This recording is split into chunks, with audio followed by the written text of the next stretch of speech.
नमस्कार, मैं हूं आपके साथ गौरव राजेंद्र।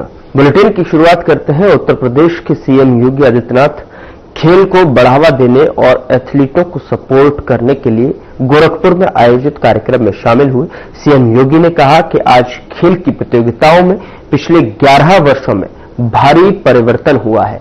सरकार ने तय किया है कि हर गांव में एक खेल का मैदान होना चाहिए।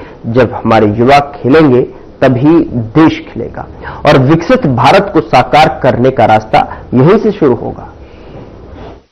रीजनल स्पोर्ट्स स्टेडियम और नीना थापा के बीच में कितनी अच्छी प्रतिस्पर्धा चल रही थी। ये खेल कूद ही है जो सम और विषम परिस्थितियों में मनोरंजन भी करता है, हमें शारीरिक, मानसिक और बौद्धिक रूप से चुस्त दुरुस्त बनाने में भी जिसकी बड़ी भूमिका होती है। और उसी भूमिका के कारण आप सोचो, ये हजारों लोग यहां पर बैठे हुए हैं, सब बच्चे बैठे हैं। भीषण शीतलहरी को देखते हुए हमने 1 तारीख तक स्कूल बंद कर दिए, 12वीं तक के स्कूल बंद कर दिए।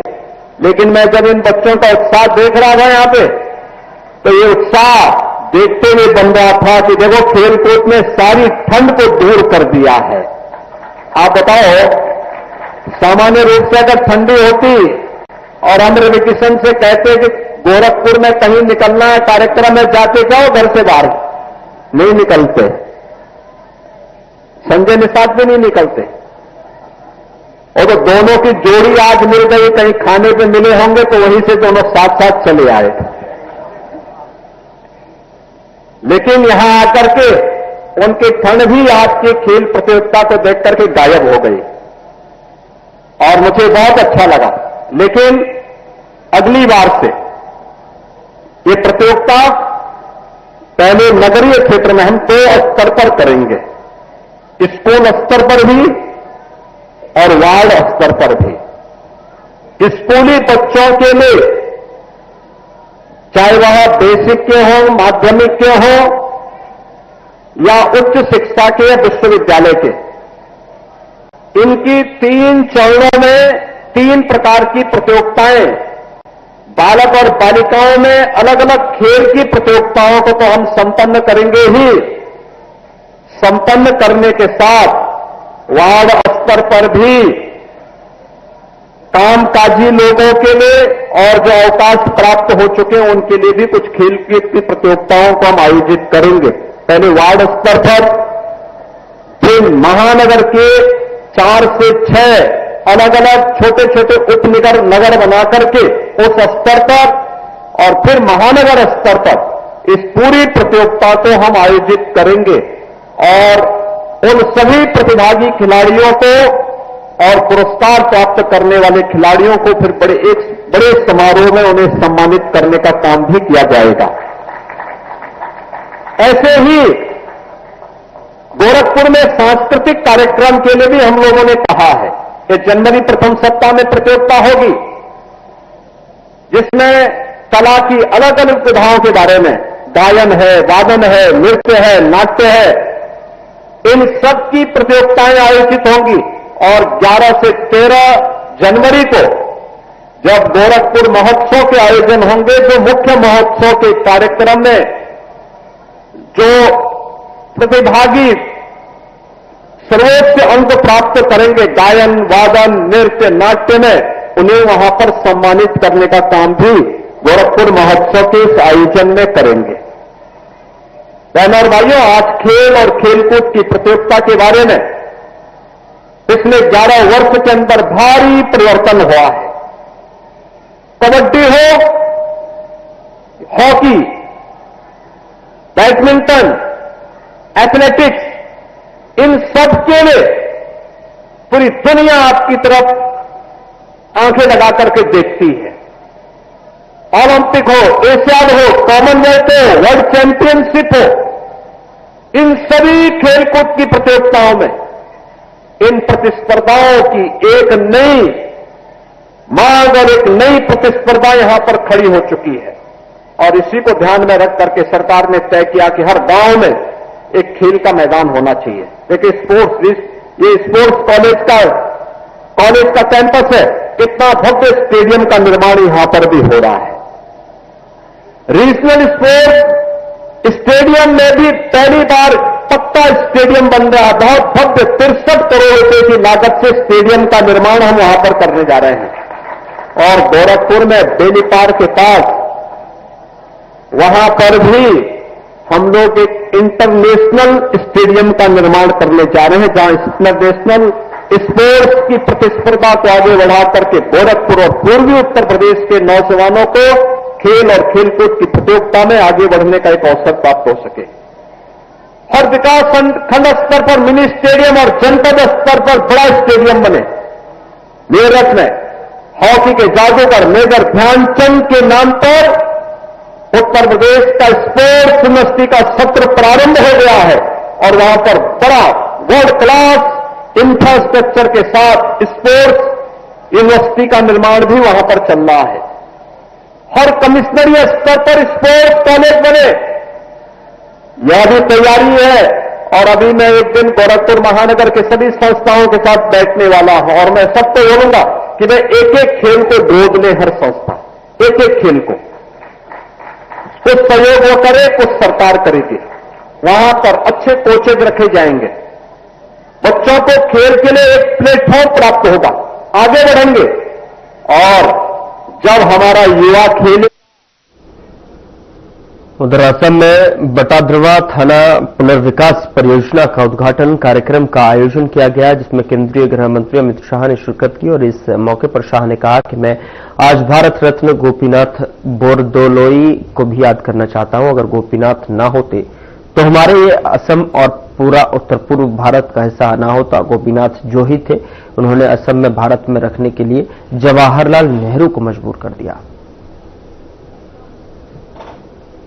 से अधिकृत रूप से कहना आया हूं कि 5 के 5 समझौते में से 92% हमारे समझौते के मुद्दे क्लियर हो गए।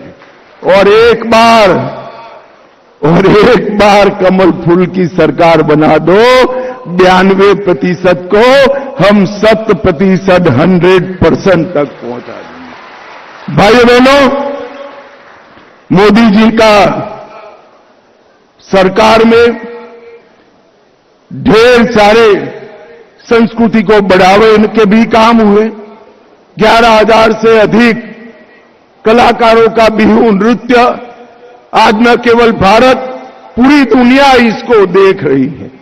यूनेस्को की विश्व धरोहर में चराईदेव मोइदम को शामिल कर विश्व भर के यात्रियों को यहां लेने का काम किया।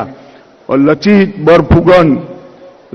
बरफुगन को सिर्फ आसाम जानता था, मोदी जी ने उनको पूरे देश में पहुंचाने का काम किया, पूरे देश में।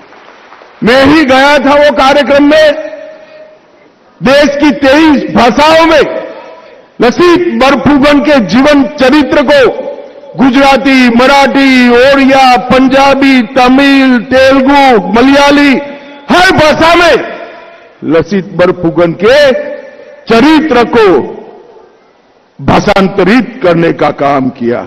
और हमारा एक गौमसा है ना, जरा जोर से बोलो, है ना, इसको जीआई टैग दिलवाने का काम भी नरेंद्र मोदी और हेमंत विश्वकर्मा के समय। 16वीं शताब्दी का वृंदावनी वस्त्र, जिसको एक प्रकार से श्रीमंत शंकरदेव ने डिजाइन किया था, वस्त्र पर वृंदावन में श्री कृष्ण के बचपन के जीवन के सारे प्रसंग उकेरे जाते हैं। वो वस्त्र को भी प्रदर्शनी के माध्यम से पूरे देश में लोकप्रिय करने का काम नरेंद्र मोदी जी ने किया।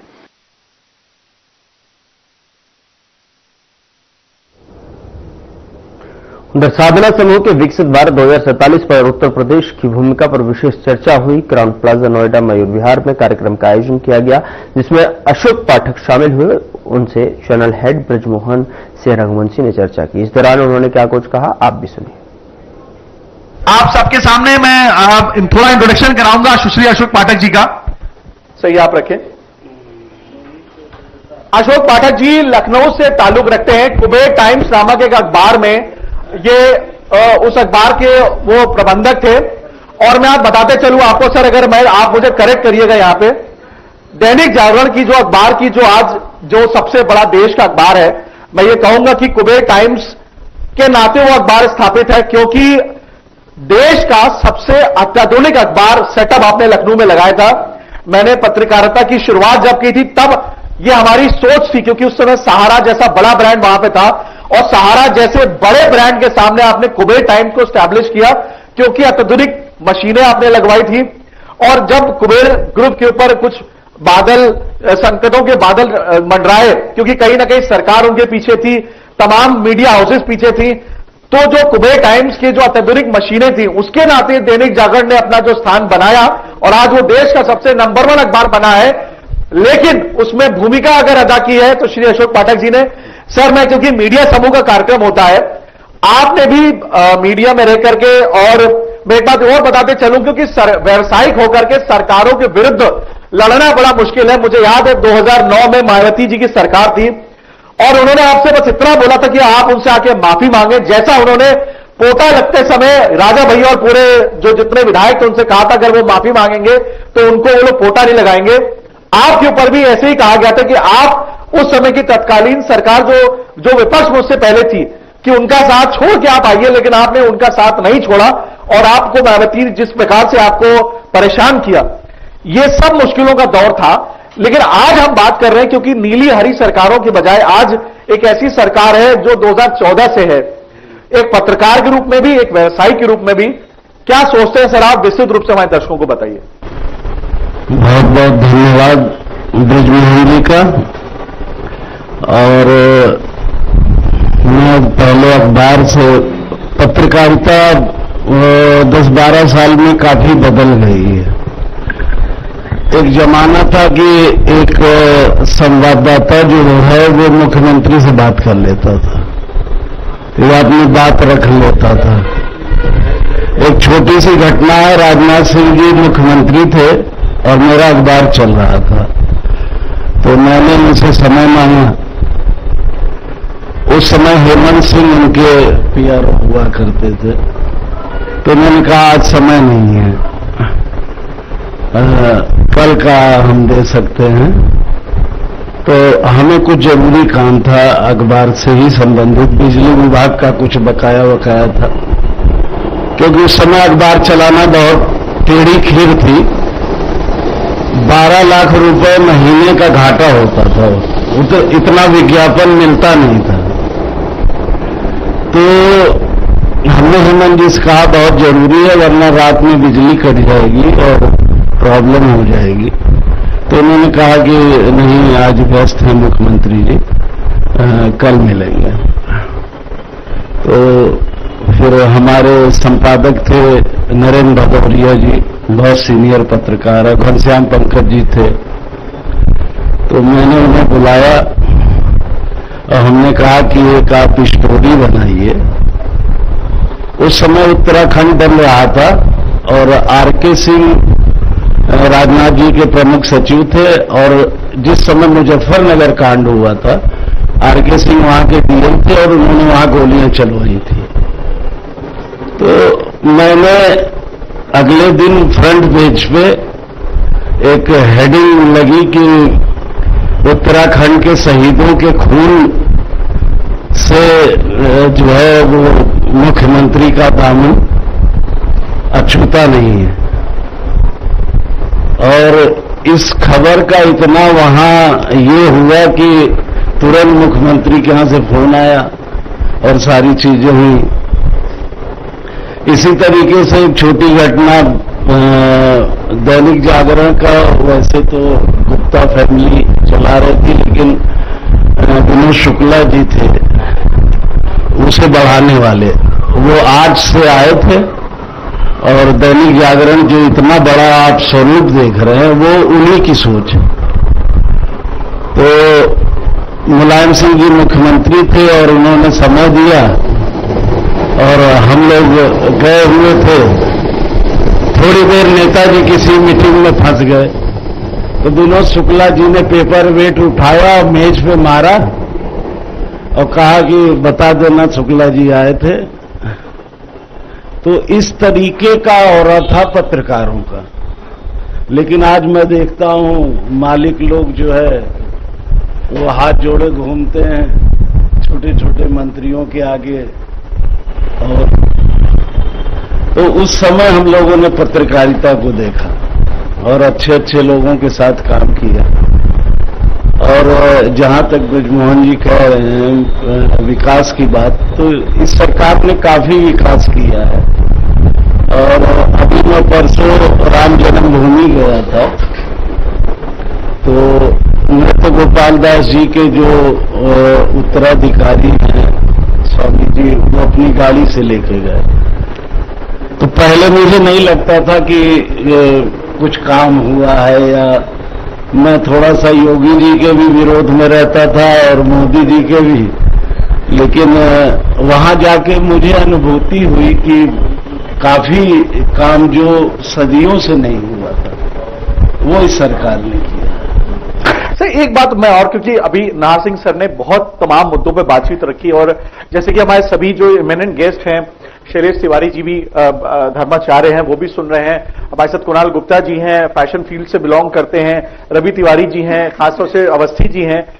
मैं इन सबके बीच में तमाम और गेस्ट हैं, मैं नाम नहीं ले पा रहा हूं, सब लोग मौजूद हैं यहाँ पे। मैं एक बात आपसे पूछूंगा कि जो सरकारें पहले वो हरी नीली सरकारों में की मैं बात जब करता हूं, तो पॉलिटिकल कहीं ना कहीं उनको एक प्रयास होता था कि उनको किसी भी मामले में उनको फंसाया जाता था अगर आप उनके साथ में नहीं। क्या भारतीय जनता पार्टी के साथ भी आपको ऐसा लगता है, चाहे वो योगी जी के नेतृत्व में या मोदी जी के नेतृत्व में? मैं निसंकोच में चाहूंगा आप बात करें, क्योंकि आपने ये सब बहुत झेला है, तो आप चाहेंगे नहीं दोबारा ऐसा कुछ झेले। लेकिन मैं पूछना चाहूंगा, क्या आपको लगता है इस सरकार में ऐसा कुछ हुआ है, क्या होता है क्या?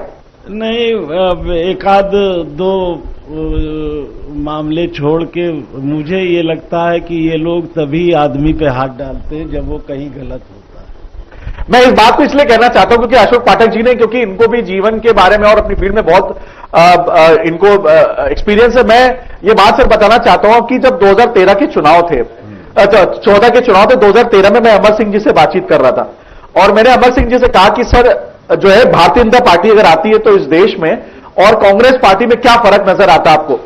तो उन्होंने बोला कि बीजेपी को आना चाहिए। तो मैंने उनको पूछा कि अगर बीजेपी अगर आती है तो कहीं ना कहीं फिर ऐसा तो नहीं कि फिर वो नुकसान करेगी जो है? तो उन्होंने एक बीजेपी के बारे में एक बात कही अमर सिंह जी ने। अब वो इस समय देश दुनिया में नहीं है, लेकिन उन्होंने तमाम राजनीतिक लोगों के साथ उनके संबंध, उन्होंने मुझसे यह बताया कि कांग्रेस ने मुलायम सिंह यादव को जबरन फंसाया, मायावती को जबरन फंसाया, क्योंकि वो चाहते थे कि ये दोनों दल मेरे पास रहे। क्योंकि 2004 और 2009 में की सरकारों में उन्होंने मायावती और मुलायम सिंह यादव के 22 और 23 एमपीज और 38 एमपीज पर भी उनको सरकार में नहीं शामिल किया, जबकि उन्होंने ममता बनर्जी और तमिलनाडु के रीजनल पार्टीज को 7-7 और 10-10 मंत्रालय दिया, सिर्फ इसलिए क्योंकि उन्होंने दोनों को ब्लैकमेल किया। और कांग्रेस पार्टी ने कि तुम दोनों को हम नहीं बनाएंगे, और दोनों को दुश्मन भी बना के रखा और दोनों को सीबीआई में और तमाम घोटाले में उन्होंने ताज कॉरिडोर में मायावती को लेकर के मुलायम सिंह जी को आय से अधिक संपत्ति मामले में किया। लेकिन उनका कहना था कि बीजेपी ये काम नहीं करेगी। हाँ, उन्होंने ये भी कहा कि अगर बीजेपी में अगर आपने कोई गलत काम किया तो सबसे पहले बीजेपी आपको ये सजा देगी, वो दूसरे विपक्ष को सजा नहीं देने देगी। तो आज भी बीजेपी के अंदर मुझे लगता है कि अगर कोई व्यक्ति गलत करता है, चाहे वो अधिकारी हो चाहे नेता हो, उस पर जो एक्शन लिया जाता है वो भाजपा के नेतृत्व से लिया जाता है। मुख्यमंत्री ले लेंगे, प्रधानमंत्री ले लेंगे, लेकिन मुझे लगता है विपक्ष को यह मौका नहीं मिलता। आप इस बात को मानते हैं सर? बिल्कुल बिल्कुल ऐसा है कि मोदी जी के जो कार्य करने की, वो एक तो उनकी अच्छाई ये है कि वो अपने लोगों के साथ लॉयल है। जो कोई व्यक्ति उनके जमाने में उसने अगर उनकी फाइल इधर से उधर पहुंचाई है या उनके संग लगा रहा है तो उसको उन्होंने दिया है कुछ। सर क्योंकि मैं देखता हूं कि तमाम धार्मिक अनुष्ठानों से आप जुड़े रहते हैं, धर्म को लेकर के आप समझिए कि इससे पहले हमारे प्रदेश में जो मुखिया थे, फिर वो चाहे किसी भी सरकार के मुखिया रहे हो, मैं राजनाथ सिंह जी का भी जिक्र करता हूं अगर, तो धर्म के प्रति वो लोग भी इतना ज्यादा कहीं ना कहीं अगर हम बात करें कि वो बहुत ज्यादा सीरियस नहीं थे। लेकिन वर्तमान सरकारें, क्योंकि मंदिरों का उद्धार करने से या तो उनका उत्थान करने से रोजगार भी बढ़ता है, कहीं ना कहीं लोगों में एक समग्रता भी आती है। अगर आप ईश्वर के मंदिर में जाते हैं, बहुत सारे लोग ऐसे हो सकते हैं जो इसको बोले कि उसकी जगह स्कूल कॉलेजेस बनने चाहिए, वो तो हमारे देश में पहले से ही है। लेकिन आपको लगता है कि धार्मिक अनुष्ठानों का जिस प्रकार से उत्थान हुआ है, उससे क्या प्रदेश और देश का विकास होता है क्या कि भारत जो है वो धर्म से जुड़ा हुआ है। यहाँ का हर व्यक्ति, चाहे जिस संप्रदाय का हो, चाहे जिस धर्म, वो अपने धर्म के प्रति जागरूक है। तो अब जैसे अयोध्या में विकास हुआ, तो वहां के बीच में विरोध भी हुआ, वहां से सांसद दूसरे सपा के चुने गए, लेकिन वहां एक्चुअली विकास तो हुआ ही है। पहले हम लोग अयोध्या जाते थे तो टूटे फूटे पुराने महल, पुराने मंदिर, आज आप जाते हैं तो सब लंबी चौड़ी सड़कें, तो लगता है तो उससे रोजगार भी लोगों को मिलता है। क्षेत्रीय लोगों को, अब किसी ने गेस्ट हाउस खोल लिया, किसी ने रेस्टोरेंट खोल लिया, जब यात्री आएंगे तो खाएंगे भी, सोएंगे भी, रहेंगे भी, तो है ही है। धर्म पे आधारित जो व्यापार है वो विकसित हो रहा है, और बाकी चीजों में भी विकास हो रहा है। जैसे रोडें हैं, नितिन गडकरी जी काफी प्रयास कर रहे हैं इस मंत्रालय में, तो हो ही रहा है, और योगी जी भी काफी काम धाम कर रहे हैं, जबकि मैं व्यक्तिगत रूप से मतलब उनके पक्ष में नहीं रहता हूं, लेकिन जो सच्चाई है वो दोनों लोग मिलकर अच्छा काम कर रहे हैं। जैसे नाहर सिंह सर ने एक बहुत ही बेबाकी से बात रखी, तो निश्चित रूप से कहते हैं ना कि आपके पास आपकी मजबूती, आपका कॉन्फिडेंस बहुत होना चाहिए। अशोक पाठक जी का भी कॉन्फिडेंस और बेबाकी है, लेकिन कहीं ना कहीं जो परिस्थितियों से जो इन्होंने झेला है, तो आज बहुत खुल करके बोलने की शायद मुझे लगता है कि समय नहीं समझ रहे हैं, या हो सकता है सही वक्त पे बोलेंगे, लेकिन फिर भी आपने बहुत बेबाकी से अपनी बात को रखा। सरकार का पक्ष हो या विपक्ष हो, बात रखना जरूरी है, और यही डेमोक्रेसी का सबसे बड़ा एक मंच है जिसके तहत आप अपनी बात को रख सकते हैं, क्योंकि यह बात सीधी इस देश के 1.5 अरब लोगों के बीच में हमारा जो साधना परिवार के जो दर्शक हैं वो पहुंचेंगे, और साथ में सरकार भी सर आपकी बात को समझेगी और आपकी बात को आगे मानेगी। अशोक पाठक सर, आप आए, आपने समय। खबर में आगे बढ़ते हैं। साधना समूह के विकसित भारत 2047 पर उत्तर प्रदेश की भूमिका पर विशेष चर्चा हुई क्राउन प्लाजा नोएडा मयूर विहार में। कार्यक्रम का आयोजन किया गया, जिसमें नाहर सिंह यादव शामिल हुए। उनसे चैनल हेड ब्रजमोहन सिंह रघुवंशी ने चर्चा की, और इस दौरान उन्होंने क्या कुछ कहा, आपको सुनाते हैं।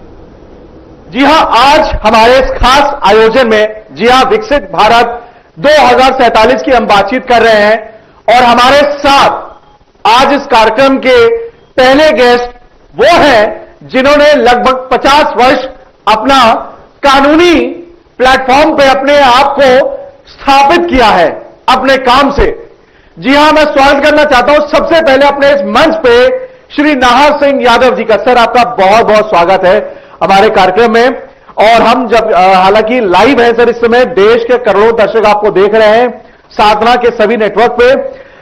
सर, सबसे पहले जो मैंने टॉपिक ये रखा है खास तौर से विकसित भारत 2047, क्या कहना चाहेंगे आप सर इसके बारे में? विकासशील, विकासशील को इसके साथ साथ आपको लेकर चलना पड़ेगा।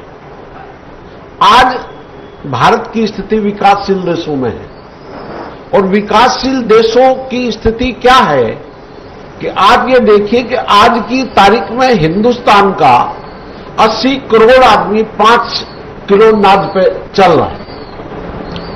देश में शिक्षा का पैसा, अब उत्तर प्रदेश की आप बात करेंगे तो जब तक पूरे देश में एक शिक्षा, एक क्लास, एक शिक्षा, एक एजुकेशन का प्रभाव नहीं मान के चलेंगे जब तक आप, और जब तक पूरे देश में गरीब और आम आदमी को स्वास्थ्य का नहीं होगा, तब तक आपका ये ज्ञान करना कि हम विकसित भारत की सोच करेंगे, तो मैं ये समझता हूं कि हम सब की मूर्खता है।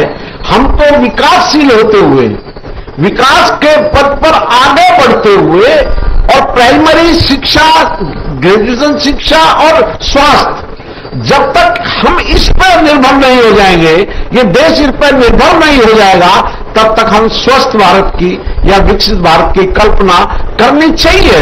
कल्पना नहीं करेंगे तो नहीं बढ़ेंगे, लेकिन हमको अभी केवल विकासशील के बिंदु पे आगे बढ़ना चाहिए। सर, हम बात करें क्योंकि जब भी कोई बात होती पूरे देश में, आम जनमानस लॉ एंड ऑर्डर को लेकर सबसे पहले अपने आप को अपेक्षा करता है सरकार के साथ। और अगर मैं बात करूं जुडिशरी की, क्योंकि आप जुडिशरी के फील्ड से ताल्लुक रखते हैं, तो लॉ एंड ऑर्डर और कानूनी प्रक्रिया को लेकर अक्सर ये सवालिया निशान जुडिशरी पे उठाया जाता है। लेकिन क्या उसके लिए हम लोकल पुलिस को दोषी ठहराए, समाज को दोषी ठहराए, सरकार को दोषी ठहराए, या सचमुच कानूनी दांवपेचों को हम दोषी ठहराए? क्या कहना चाहिए, आखिरकार हमारे देश में कानूनी प्रक्रियाओं में इतना विलंब क्यों हो रहा है और न्याय क्यों नहीं मिल पा रहा है? देखिए, सबसे बड़ा स्थिति यह है कि मैं ये मानता हूं कि न्यायपालिका इसके लिए सबसे बड़ी दोषी है। ये सही बात है कि पुलिस दोषी है, ये सही बात है कानूनी रूप से न्यायिक प्रशासन में लॉ एंड ऑर्डर की स्थिति में सरकार भी दोषी है, लेकिन न्यायपालिका के लगा के, सुप्रीम कोर्ट से लगा के और हाई कोर्ट तक सारी न्यायपालिका एक किस्म से ध्वस्त हो चुकी है। और न्यायपालिका में भ्रष्टाचार इतना बढ़ चुका है कि जैसे माननीय जस्टिस कांडदेव जी कहते हैं कि न्यायपालिका में इतना बड़ा भ्रष्टाचार बढ़ चुका है कि सुप्रीम कोर्ट में जस्टिस कांडदेव की बेंच को यह कहना पड़ा कि इलाहाबाद हाई कोर्ट में सड़ान आ रही है, वहां नाक बंद करके जाना पड़ता है। स्थिति यह है कि सन 2000 में गाजियाबाद की मैं एक छोटी घटना बता दूं। गाजियाबाद में नजारत घोटाला हुआ और उस नजारत घोटाले में करीब 150 से 200 करोड़ रुपए के सरकारी घोटाला हुआ। और वो घोटाला खुला कब कि वहां एक रमाजन नाम की एडीजे थी, उस पर डिस्ट्रिक्ट जज का चार्ज मिला। उनको वो कोई काम कराना चाहती थी, नजारत वालों ने मना कर दिया और उन पर हॉट टच हुई, जान पूछ के हुआ, मैं अध्यक्ष था। ये सब चीज तलाशी गई तो पता लगा कि वो तो कई करोड़ों रुपए का नजारत घोटाला है। और उसमें जब उनकी एफआईआर दर्ज हुई, एफआईआर दर्ज कराई रमाजन जी ने, लेकिन रमाजन जी उसको नहीं कर पा रही थी। मुझको मजबूरी में 2007 में हाई कोर्ट में रिट फाइल करनी पड़ी। हाई कोर्ट में रिट फाइल करने के बाद में हाई कोर्ट ने वो रिट खारिज की, कई महीनों में खारिज की। उसके बाद हम फिलहाल बुलेटिन में इतना ही। नमस्कार।